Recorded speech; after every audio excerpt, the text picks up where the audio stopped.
Hi friends, ఈరోజైతే సున్నుండలు చేస్తున్నాను. మార్నింగే ఫ్రెష్గా వెన్న తీసేసి దాంతో నెయ్యి కాస్తున్నాను. చూడండి, నెయ్యి అయితే మొత్తం కరిగిపోయింది. ఇదిగో సున్నిపిండి అయితే మా అమ్మ పంచదార పట్టించేసి కలిపేసి ఇస్తుంది వచ్చిన వెంటనే చుట్టుకోవడానికి.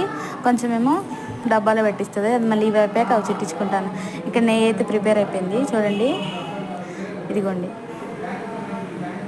ఇప్పుడైతే సున్నుండలు చుట్టేసుకుందాము. ఫ్రెండ్స్, వీడియోని ప్రతి ఒక్కరూ చూసి లైక్, షేర్ అండ్ సబ్స్క్రైబ్ చేయండి. ఇలాంటి మరిన్ని వీడియోస్ మీ సబ్స్క్రైబర్స్తో మీరు ఒక్క సబ్స్క్రైబర్ ఇస్తే మాకు చాలా ఆనందంగా ఉంటుంది. చూడండి, ఇప్పుడైతే సున్నుండలు మెత్తగా నెయ్యి వేసుకుని కలిపేసుకున్నాను. ఉండేలా చేసుకుని చుట్టేసుకుందాము. నా వీడియోస్ నచ్చుతున్నాయా ఫ్రెండ్స్? నచ్చుతున్నాయా? ఎలా ఉంటున్నాయి? ఏమన్నా తప్పు చేస్తున్నానా నాకు కామెంట్ చేయండి. అవిగోండి, టేస్టీ సున్నుండలు రెడీ. చాలా బాగుంటుంది ఫ్రెండ్స్. ఊరు వెళ్ళినప్పుడల్లా తెచ్చుకుంటాను. బాయ్.